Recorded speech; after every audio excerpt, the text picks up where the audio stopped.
ನಮಸ್ಕಾರ. ರಿವ್ಯೂ ಚಾನಲ್ಗೆ ಸ್ವಾಗತ. ನಾನು ಸೌಖ್ಯ ಗಾಂವ್ಕರ್. ಸಿದ್ದು ಸರ್ಕಾರದ ಭಾರಿ ವೈಫಲ್ಯ ಈಗ ಎಕ್ಸ್ಪೋಸ್ ಆಗಿದೆ. ದೊಡ್ಡ ತಲೆದಂಡ ಫಿಕ್ಸ್.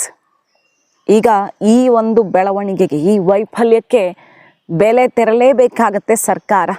ಸಿದ್ದರಾಮಯ್ಯ ಸರ್ಕಾರಕ್ಕೆ ಎಂಥ ಒಂದು ಆಘಾತ ತಂದಿಟ್ಟಿದೆ ಈ ಬೆಳವಣಿಗೆ ಅಂದರೆ, ಯಾರ ತಲೆದಂಡ ಅನ್ನೋದಷ್ಟೇ ಇಲ್ಲಿರುವಂಥ ಪ್ರಶ್ನೆ. ಇದು ರಾಜ್ಯ ಬೆಚ್ಚಿ ಬೀಳುವಂಥ ಒಂದು ಬೆಳವಣಿಗೆ, ಬಹಳ ಆಘಾತಕಾರಿ ಬೆಳವಣಿಗೆ ಆಗಿರೋದು. ಡೀಟೇಲ್ಸ್ ಇಡ್ತಾ ಹೋಗ್ತೀವಿ. ಮಿಸ್ ಮಾಡಿದ್ರೆ ನಮ್ಮ ಚಾನಲ್ನ ಸಬ್ಸ್ಕ್ರೈಬ್ ಮಾಡಿ, ನಿಮ್ಮ ಅಭಿಪ್ರಾಯ ಕಮೆಂಟ್ ಮಾಡಿ ತಿಳಿಸಿ. ವೀಕ್ಷಕರೇ, ಎಷ್ಟು ನಾಚಿಕೆಗೇಡು ವಿಚಾರ ಅಂದರೆ, ಕರ್ನಾಟಕದಲ್ಲಿ ಬಹಳ ದೊಡ್ಡ ಮಟ್ಟದಲ್ಲಿ 3 ಪಾಯಿಂಟಲ್ಲಿ ಅತ್ಯಂತ ಡೇಂಜರಸ್ ಮಾದಕ ವಸ್ತುಗಳು, ಡ್ರಗ್ಸ್ ಉತ್ಪಾದನಾ ಘಟಕ ಸ್ಥಾಪಿಸಿದ್ರು. ಎಲ್ಲೋ ಕದ್ದು ಮುಚ್ಚಿ ಸಪ್ಲೈ ಎಲ್ಲ ಕಾಲೇಜಲ್ಲಿ ಅಲ್ಲಿ ಇಲ್ಲಿ ಉತ್ಪಾದನಾ ಘಟಕವನ್ನು ಸ್ಥಾಪಿಸಿದ್ರು.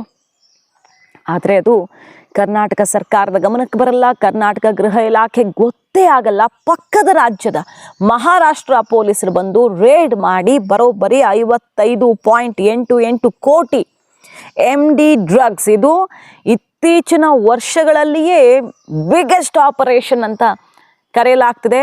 ಮಹಾರಾಷ್ಟ್ರ ಪೊಲೀಸರ ನಡೆಗೆ ಭಾರಿ ಮೆಚ್ಚುಗೆ ಕೂಡ ವ್ಯಕ್ತವಾಗಿದೆ. ಅವರು ಬಂದು, ಪಕ್ಕದ ರಾಜ್ಯದ ಪೊಲೀಸರು ಬಂದು ಇಲ್ಲಿ ಹಿಡಿದಿದ್ದಾರೆ.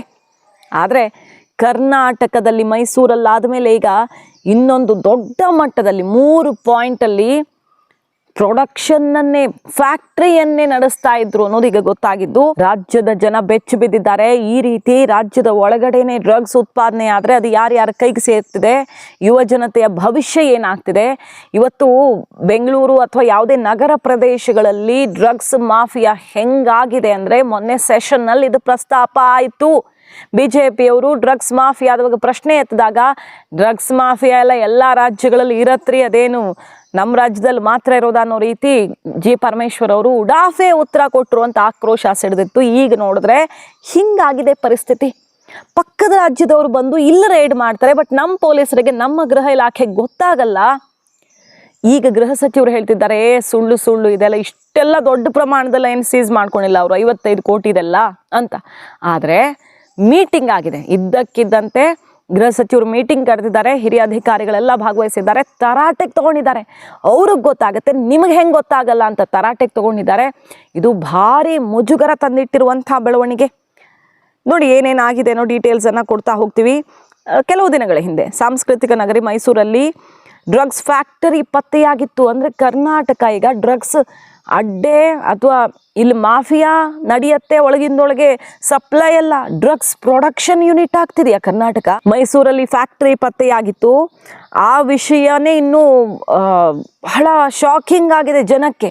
ಅದು ಅರಗಿಸ್ಕೊಳ್ಳೋ ಮೊದಲೇ ರಾಜಧಾನಿ ಬೆಂಗಳೂರಲ್ಲಿ ಮಾದಕ ವಸ್ತು ಫ್ಯಾಕ್ಟರಿ ಮೇಲೆ ಮಹಾರಾಷ್ಟ್ರ ಪೊಲೀಸರು ದಾಳಿ ನಡೆಸಿ ಸಿಕ್ಕಾಪಟ್ಟೆ ದೊಡ್ಡ ಅಮೌಂಟಲ್ಲಿ ರಾಸಾಯನಿಕ ವಶಕ್ಕೆ ಪಡೆದಿದ್ದಾರೆ. ಸೊ ಇದು ಕರ್ನಾಟಕ ಸರ್ಕಾರಕ್ಕೆ ಹೆಂಗಾಗಿದೆ ಅಂದರೆ, ಕೈ ಹಿಸುಕಿಕೊಳ್ಳುವಂತಾಗಿದೆ. ಇರುಸು ಮುರುಸನ್ನು ತಂದಿಟ್ಟಿದೆ. ಮಹಾರಾಷ್ಟ್ರ ಪೊಲೀಸರು ಹೇಳಿದಷ್ಟು ಪ್ರಮಾಣದಲ್ಲಿ ಡ್ರಗ್ಸ್ ಸಿಕ್ಕಿಲ್ಲ ಅಂತ ಹೇಳ್ತಿದ್ದಾರೆ. ಆದರೆ ಭಾನುವಾರ ಬೆಳಗ್ಗೆ ಬೆಂಗಳೂರು ಪೊಲೀಸ್ ಆಯುಕ್ತ ಕಚೇರಿಯಲ್ಲಿ ಹೊಸ ವರ್ಷಾಚರಣೆ ಸಿದ್ಧತೆ ಅನ್ನೋ ರೀತಿಯಲ್ಲಿ ಒಂದು ಮೀಟಿಂಗ್ ಮಾಡಿದ್ದಾರೆ. ಡ್ರಗ್ಸ್ ಪತ್ತೆಯಾಗಿರೋ ವಿಷಯವನ್ನು ಪ್ರಸ್ತಾಪಿಸಿ ಅಧಿಕಾರಿಗಳಿಗೆ ತೀವ್ರವಾಗಿ ಚಾಟಿ ಬೀಸಿದ್ದಾರೆ. ಏನಂತ ಹೇಳಿದ್ದಾರೆ ನೋಡಿ. ಮಹಾರಾಷ್ಟ್ರ ಪೊಲೀಸರೊಂದಿಗೆ ನಮ್ಮವರು ಕಾರ್ಯಾಚರಣೆಯಲ್ಲಿ ಇದ್ರಲ್ವಾ, ಡ್ರಗ್ಸು ಮತ್ತೊಂದು ಅಂತ ಬೇಕಾದಷ್ಟು ಕಾರ್ಯಾಚರಣೆಗಳಾಗಿವೆ. ಆದರೆ ಮಹಾರಾಷ್ಟ್ರ ಪೊಲೀಸರಿಗೆ ಸಿಕ್ಕ ಮಾಹಿತಿ ಇದು ಹೆಂಗೆ ಸಿಕ್ಕಿಲ್ಲ ಕರ್ನಾಟಕ ಪೊಲೀಸರಿಗೆ ಅಂತ ತರಾಟೆಗೆ ತಗೊಂಡಿದ್ದಾರೆ. ಸಿಂಥೆಟಿಕ್ ಡ್ರಗ್ಸ್ ಉತ್ಪಾದನೆ ಕಾರ್ಖಾನೆ ಪತ್ತೆಯಾಗಿತ್ತು. ಎಲ್ಲಿ? ಮೈಸೂರಲ್ಲಿ. ಎಚ್ಚರ ವಹಿಸಿ, ಇದು ತುಂಬ ಡೇಂಜರಸ್ ಅಂತ ಎಚ್ಚರಿಕೆಯನ್ನು ಕೊಡಲಾಗಿತ್ತು ಗೃಹ ಇಲಾಖೆಯಿಂದ. ಬೆಂಗಳೂರಲ್ಲೇ ಈಗ ಮಾದಕ ವಸ್ತುಗಳ ತಯಾರಿಕಾ ಘಟಕನೇ ನಡೀತಿದೆ. 3 ಪಾಯಿಂಟಲ್ಲಿ ದೊಡ್ಡ ಪ್ರಮಾಣದಲ್ಲಿ ಬಹಳ ಡೇಂಜರಸ್ ಆಗಿರುವ, ಅತ್ಯಂತ ಮಾರಕವಾಗಿರುವಂಥ ಒಂದು ಮಾದಕ ವಸ್ತುವನ್ನು ತಯಾರಿಸುವಂಥ ಘಟಕ. ಮಹಾರಾಷ್ಟ್ರ ಪೊಲೀಸರು ಇಲ್ಲಿ ಹುಡ್ಕೊಂಡು ಬರ್ತಾರೆ. ಅವ್ರು ಹೆಂಗೆ ಪತ್ತೆ ಹಚ್ಚಿದ್ರು ಅಂದರೆ, ಮಹಾರಾಷ್ಟ್ರಕ್ಕೆಲ್ಲ ಸಪ್ಲೈ ಆಗ್ತಿತ್ತಂತೆ. ನವಿ ಮುಂಬೈಯಲ್ಲಿ ಈ ಡ್ರಗ್ಸ್ ಮಾರ್ತಾ ಇದ್ದಂಥ ಒಬ್ಬ ವ್ಯಕ್ತಿ ಸಿಕ್ಕಾಕ್ಕೊಂಡಿದ್ದ. ಏನಾತನ ಹೆಸರು? ವಾಶಿ ವಿಲೇಜಲ್ಲಿ ರಶೀದ್ ಶೇಖ್ ಅಂತ. ಅಬ್ದುಲ್ ಖಾದರ್ ರಶೀದ್ ಶೇಖ್ ಅನ್ನೋನ ಹತ್ರ 1.48 ಕೋಟಿ ಮೊತ್ತದ ಸುಮಾರು 1.5 kg MD ಡ್ರಗ್ಸನ್ನು ಪತ್ತೆ ಹಚ್ಚಿದ್ರು. ಅಲ್ಲಿಂದ ಅವರು ಅಗಿತಾ ಬರ್ತಾರೆ, ಎಲ್ಲಿಂದ ಬಂತು ಅಂತ. ನವಿ ಮುಂಬೈ ಕೊಂಕಣ್ ಯೂನಿಟಲ್ಲಿ ಆದಂತಹ ಒಂದು ಆಪರೇಷನ್ ಬಳಿಕ ಕರ್ನಾಟಕ ಲಿಂಕ್ ಸಿಗುತ್ತೆ ಅವರಿಗೆ. ಅದನ್ನ ಹುಡುಕಿದಾಗ ಗೊತ್ತಾಗ್ತಾ ಹೋಗುತ್ತೆ ನೋಡಿ. ಟೆಕ್ನಿಕಲ್ ಅನಾಲಿಸಿಸ್ ಮಾಡಿದಾಗ ಗೊತ್ತಾಗುತ್ತೆ ಸಿಂಡಿಕೇಟು ಪ್ರಶಾಂತ್ ಯಲ್ಲಪ್ಪ ಪಾಟೀಲ್ ಅನ್ನೋನ ಮೂಲಕ ಆಪರೇಟ್ ಆಗ್ತಿದೆ. ಆತ ಬೆಳಗಾವಿಯವನು ಅನ್ನೋದು ಗೊತ್ತಾಗುತ್ತೆ. ಮತ್ತು ಮ್ಯಾನುಫ್ಯಾಕ್ಚರಿಂಗು MD ಡ್ರಗ್ಸ್ ಯಾವ ಥರ ಆಗ್ತಾ ಇದೆ ಅನ್ನೋದು ಮಾಹಿತಿ ಸಿಗುತ್ತೆ. ಕೊನೆಗೆ ಇದು ಎಲ್ಲಿಂದ ಬರ್ತಿದೆ ಅಂತ ನೋಡಿದಾಗ ಇಲ್ಲೀಗಲ್ ಫ್ಯಾಕ್ಟ್ರಿ ಸೆಟಪ್ ಆಗಿದೆ ಬೆಂಗಳೂರಿನ ಸುತ್ತಮುತ್ತ ಅನ್ನೋದು ಮಹಾರಾಷ್ಟ್ರ ಪೊಲೀಸರು ಹಿಡಿತಾರೆ. ಬಟ್ ಕರ್ನಾಟಕ ಪೊಲೀಸರಿಗೆ ಇದು ಹೆಂಗೆ ಗೊತ್ತಾಗಿಲ್ಲ, ಬೆಂಗಳೂರು ಪೊಲೀಸರಿಗೆ ಹೆಂಗೆ ಗೊತ್ತಾಗಿಲ್ಲ ಅನ್ನುವಂಥ ಆಕ್ರೋಶ ಸಿಡಿದಿದೆ. ಪೋಷಕರು ಎಷ್ಟು ಅಪಾಯದಲ್ಲಿದ್ದಾರೆ ಈಗ ಮಕ್ಕಳ ಭವಿಷ್ಯದ ಬಗ್ಗೆ ನೋಡಿ. ಈ ರೀತಿ ಎಲ್ಲಿಂದನೋ ಸಪ್ಲೈ ಆಗುತ್ತೆ, ಅದೇ ಡೇಂಜರು. ಇಲ್ಲೇ ಹತ್ರ ಪ್ರೊಡಕ್ಷನ್ನು ಆಗ್ತಾ ಇದೆ ಅಂದರೆ ಇನ್ನು ಎಷ್ಟು ಈಸಿಯಾಗಿ ಮಾದಕ ವಸ್ತುಗಳ ಹಂಚಿಕೆಯಾಗಬಹುದು ಅನ್ನುವಂಥ ಅಪಾಯದ ಮುನ್ಸೂಚನೆ ಅನ್ನೋ ಆಕ್ರೋಶ ಕೂಡ ಈಗ ಕೇಳಿ ಬರ್ತಿದೆ ನೋಡಿ. ಕರ್ನಾಟಕ ಪೊಲೀಸರಲ್ಲೂ ಕೂಡ ಗುಪ್ತಚರ ದಳ ಇದೆ. ಮತ್ತೆ ಇಲ್ಲಿ ಡ್ರಗ್ಸ್ ವಿರುದ್ಧ ಹೋರಾಡುವಂತಹ ಡ್ರಗ್ಸ್ ನಿಗ್ರಹ ಪಡೆನೇ ಇದೆ. ಮಾದಕ ವಸ್ತು ನಿಯಂತ್ರಿಸುವ ಉದ್ದೇಶದಿಂದ ಪ್ರತ್ಯೇಕ ಪಡೆಗಳನ್ನು ರಚನೆ ಮಾಡಲಾಗಿದೆ. ಆದರೂ ಕೂಡ ಡ್ರಗ್ಸ್ ಸಪ್ಲೈ ಅಲ್ಲ, ಡ್ರಗ್ಸ್ ಪ್ರೊಡಕ್ಷನ್ ಫ್ಯಾಕ್ಟ್ರೀಸ್ ತಲೆ ಎತ್ತುತ್ತವೆ ಅಂದರೆ ಅದನ್ನು ಕಂಡು ಹಿಡಿಯೋದಕ್ಕಾಗಿಲ್ಲ.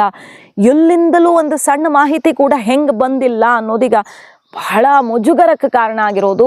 ಗೃಹ ಸಚಿವರೇ, ಇದು ಎಷ್ಟು ಡೇಂಜರಸ್ ಡೆವಲಪ್ಮೆಂಟ್ ಅಂದರೆ ಕರ್ನಾಟಕದ ಭವಿಷ್ಯವನ್ನು ಅಲುಗಿಸುವಂಥ ಡೆವಲಪ್ಮೆಂಟ್ ಅನ್ನುವ ಆಕ್ರೋಶ ಸಿಡಿದಿದೆ. ಸೆಷನ್ನಲ್ಲಿ ನೋಡಿದ್ರೆ ನೀವು ಎಲ್ಲ ಕಡೆ ಇರತ್ರಿ ಅಂತ ಆನ್ಸರ್ ಕೊಟ್ಟಿದ್ರಿ. ಬಟ್ ಈಗ ಏನಾಗಿದೆ, ನಿಮ್ಮ ಕಾಲು ಬುಡದಲ್ಲಿ ಬೆಂಗಳೂರಲ್ಲಿ ಸುತ್ತಮುತ್ತ ಪ್ರೊಡಕ್ಷನ್ ನಡೆಯುತ್ತೆ ಅಂದರೆ ಅನ್ನುವಂಥ ಆಕ್ರೋಶ. ಈ ಮಾದಕ ವಸ್ತುಗಳನ್ನು ಸಹಿಸಿಕೊಳ್ಳಬಾರ್ದು ಅಂತ ಬೇಕಾದಷ್ಟು ಹೋರಾಟಗಳಾಗಿವೆ. ಹಾಗಾದರೆ ಇಂತಹ ಕೃತ್ಯ ಆಗೋದಕ್ಕೆ ಹೆಂಗೆ ಬಿಟ್ಟರು? ಸರಬರಾಜು, ಮಾರಾಟ, ಬಳಕೆ ಎಲ್ಲಾನು ಆಗ್ತಿದೆ ಕರ್ನಾಟಕದ ಒಳಗಡೆ ಅಂದರೆ ಇದು ಹೇಗೆ ಸಾಧ್ಯ ಅನ್ನುವಂಥ ಆಕ್ರೋಶ ಈಗ ವ್ಯಕ್ತವಾಗಿರೋದು. ಈಗ ಬಿಜೆಪಿ ಸರ್ಕಾರದ ವಿರುದ್ಧ ಉಗ್ರ ಹೋರಾಟಕ್ಕೆ ಕರೆ ಕೊಟ್ಟಿದೆ. ಇದು ಯುವ ಜನರ ಭವಿಷ್ಯ ಬಲಿ ಕೊಡೋ ವಿಚಾರ. ಗೃಹ ಸಚಿವರು ಎಷ್ಟು ನೆಗ್ಲಿಜಿಯನ್ಸ್ ತೋರಿದ್ರು ಸೆಷನ್ನಲ್ಲಿ ಅಂದರೆ ಈಗ ನೋಡಿ ಅದರ ಎಫೆಕ್ಟ್ ಗೊತ್ತಾಗ್ತಾ ಇದೆ ಅಂತ ಮುಗಿಬಿದ್ದಿದ್ದಾರೆ ಬಿಜೆಪಿಯವರು. ತಕ್ಷಣ ಈಗ ಕಾಂಗ್ರೆಸ್ ಸರ್ಕಾರ ಈ ನಿಟ್ಟಿನಲ್ಲಿ ಏನು ಕ್ರಮ ಅಂತ ಸಿದ್ದರಾಮಯ್ಯನವ್ರು ಘೋಷಿಸಬೇಕು. ಕೂಡಲೇ ಈ ಡ್ರಗ್ಸ್ ಫ್ಯಾಕ್ಟರಿ ಅಥವಾ ಡ್ರಗ್ಸ್ ಮಾಫಿಯಾ ಇದನ್ನು ರಾಜ್ಯವ್ಯಾಪಿ ಎಲ್ಲೆಲ್ಲಿ ಏನೇನಾಗ್ತಿದೆ ಗೊತ್ತಿಲ್ಲ, ಇಷ್ಟು ಓಪನ್ ಆಗಿ ಇವ್ರು ನಡೆಸ್ತಾರೆ. ರೇಡ್ ಆಗುತ್ತೆ, ದೊಡ್ಡ ಕಂಟೈನರ್ ಪಾತ್ರೆಗಳಲ್ಲೆಲ್ಲ ತುಂಬಿಟ್ಟಿದ್ದೆಲ್ಲ ಸಿಗುತ್ತೆ ಅಂದರೆ ಏನೂ ಗೊತ್ತಾಗಲ್ಲ ನಮ್ಮ ಸರ್ಕಾರಕ್ಕೆ, ಗೃಹ ಇಲಾಖೆಗೆ. ಅಂದರೆ ಎಷ್ಟು ಶೇಮ್ ಅಲ್ವಾ ಇದು ಅನ್ನೋ ಆಕ್ರೋಶ ಎತ್ತಿದ್ದು. ಕೂಡಲೇ ಘೋಷಣೆ ಮಾಡಿ ಏನು ಆ್ಯಕ್ಷನ್ ತಗೊಳ್ತೀರಾ ಅಂತ. ಇಲ್ಲ ಉಗ್ರ ಹೋರಾಟ ಅಂತ ಹೇಳ್ತಾ ಇದ್ದಾರೆ. ಮೈಸೂರಲ್ಲಿ ನೋಡಿ ಏನೇನು ಸಿಕ್ಕಿತ್ತು. ಡ್ರಗ್ಸ್ ತಯಾರಿಕಾ ಘಟಕ 390 ಕೋಟಿ ರೂಪಾಯಿ ಮೌಲ್ಯದ 192 kg ಮೆಫೆಡ್ರೋನ್ ಡ್ರಗ್ಸು ವಶಪಡಿಸ್ಕೊಂಡಿದ್ದು ಮಹಾರಾಷ್ಟ್ರ ಪೊಲೀಸರು. ಈಗ ಬೆಂಗಳೂರಿನಲ್ಲಿ 3 ಡ್ರಗ್ಸ್ ಫ್ಯಾಕ್ಟ್ರಿ, ಎಷ್ಟು ಒಂದಲ್ಲ ಎರಡಲ್ಲ 3 ಫ್ಯಾಕ್ಟ್ರಿಗಳನ್ನು ದಾಳಿ ಮಾಡಿ 58 ಕೋಟಿ ಮೌಲ್ಯದ ಡ್ರಗ್ಸನ್ನು ವಶಪಡಿಸ್ಕೊಂಡಿದ್ದಾರೆ. ಈಗ ಕರ್ನಾಟಕ ಸರ್ಕಾರದ ಅವಧಿಯಲ್ಲಿ ಪೊಲೀಸ್ ಇಲಾಖೆ ನಿತ್ರಾಣಗೊಂಡಿದೆ ಅಂತ ಮುಗಿಬೀಳ್ತಾ ಇದ್ದಾರೆ. ಈ ರೀತಿ ಡ್ರಗ್ಸ್ ದಂಧೆನ ಪತ್ತೆ ಹಚ್ಚೋದಿಕ್ಕೆ ಮಹಾರಾಷ್ಟ್ರ ಪೊಲೀಸರೇ ಕರ್ನಾಟಕಕ್ಕೆ ಬರಬೇಕು ಅಂದರೆ ಕರ್ನಾಟಕದ ಪೊಲೀಸರು ಇದ್ದು ಏನು ಪ್ರಯೋಜನ ಅಂತ ಕೇಳ್ತಾ ಇದ್ದಾರೆ. ಗುಪ್ತಚರ ದಳಕ್ಕೆ ರಜಾ ಕೊಟ್ಟು ಮನೆ ಕಳಿಸ್ಬಿಡಿ ಅಂತ ಮುಗಿಬೀಳ್ತಾ ಇದ್ದಾರೆ ನೋಡಿ. ಭಾಸ್ಕರ್ ರಾವ್ ಅವರು, ನಿವೃತ್ತ IPS ಅಧಿಕಾರಿ ಭಾಸ್ಕರ್ ರಾವ್ ಅವರು ಏನು ಹೇಳ್ತಿದ್ದಾರೆ ಅಂದರೆ ಹಲವಾರು ಪೊಲೀಸರೇ ಈ ಡ್ರಗ್ ಪೆಡ್ಲರ್ಗಳ ಜೊತೆಗೆ ಕೈ ಜೋಡಿಸಿದ್ದಾರೆ. ದುಡ್ಡುಗೋಸ್ಕರ ಅವ್ರ ಜೊತೆ ಡೀಲ್ ಮಾಡ್ತಾರೆ, ಇವರೇ ಡೀಲ್ ಮಾಡೋದಕ್ಕೆ ಇಳಿದು ಬಿಟ್ಟಿದ್ದಾರೆ. ಹಾಗಾಗಿ ಇದು ಪೊಲೀಸ್ ಇಲಾಖೆಯಲ್ಲಿ ಮಾಹಿತಿಯೇ ಒಳಗಡೆ ಹೋಗದಿರೋ ರೀತಿ ನೋಡ್ಕೊಳ್ತಿದ್ದಾರೆ. ಇದು ಪೊಲೀಸ್ ಇಲಾಖೆಯ ಸಂಪೂರ್ಣ ವೈಫಲ್ಯ ಅಂತ. ಇದೇ ವ್ಯವಸ್ಥೆಯಲ್ಲಿ ಕೆಲಸ ಮಾಡಿ ಬಂದಂತಹ ಭಾಸ್ಕರ್ ರಾವ್ ಅವರು ಆ ಸೀಕ್ರೆಟ್ ಅನ್ನು ಸಿಡಿಸ್ತಾ ಇದ್ದಾರೆ.